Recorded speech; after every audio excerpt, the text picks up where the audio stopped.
The first knock came a few minutes after midnight. It was soft, almost polite, the kind of knock you'd expect from a neighbor who didn't want to wake the whole house. The man who lived there, his name was Daniel, almost ignored it. He had just shut off the TV and was halfway down the hall toward his bedroom when the sound reached him again. 3 slow knocks. Daniel checked the time on his phone. 12:17 a.m. He stood still, listening. The house was otherwise silent. No footsteps on the porch, no voices, just the faint hum of the refrigerator and the wind brushing against the siding. He told himself it was nothing. Someone at the wrong house, a drunk neighbor, kids messing around. Still, he walked to the front door and looked through the peephole. The porch light illuminated an empty step. No one standing there, no shadow moving away, just the concrete porch and the quiet street beyond it.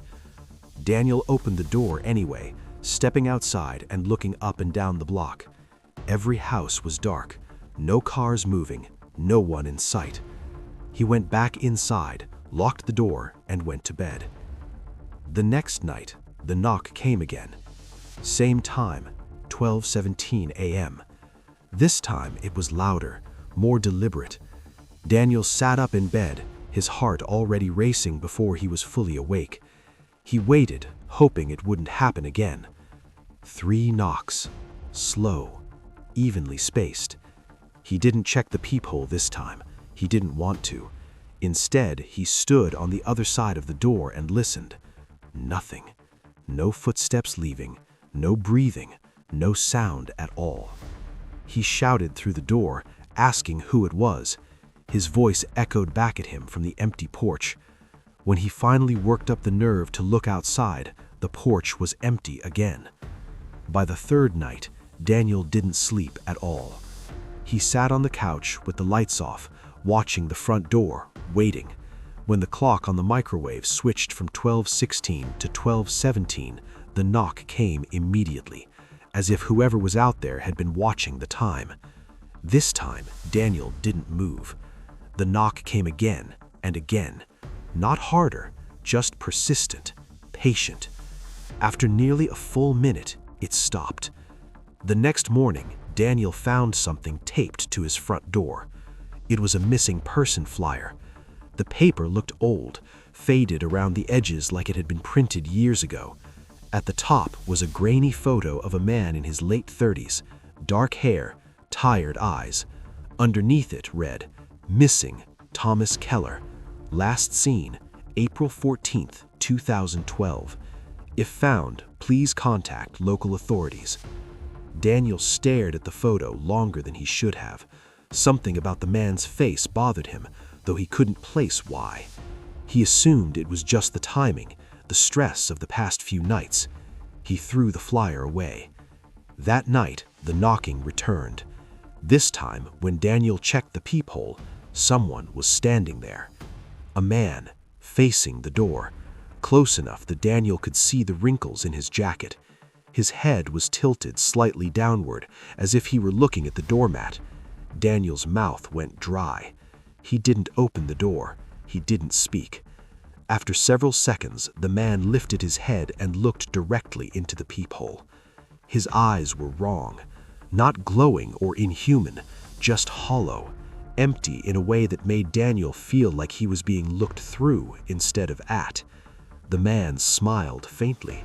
Then he stepped back and walked down the porch steps, disappearing into the darkness. Daniel called the police that night.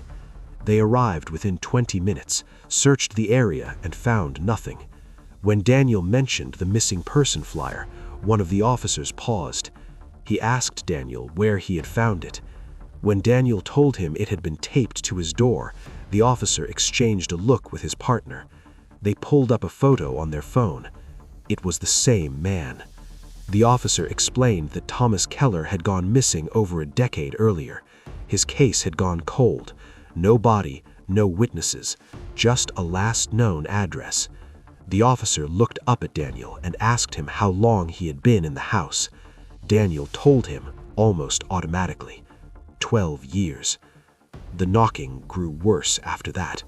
It started happening earlier, 12:15, then 12:10, always moving closer to midnight in reverse, as if counting something down.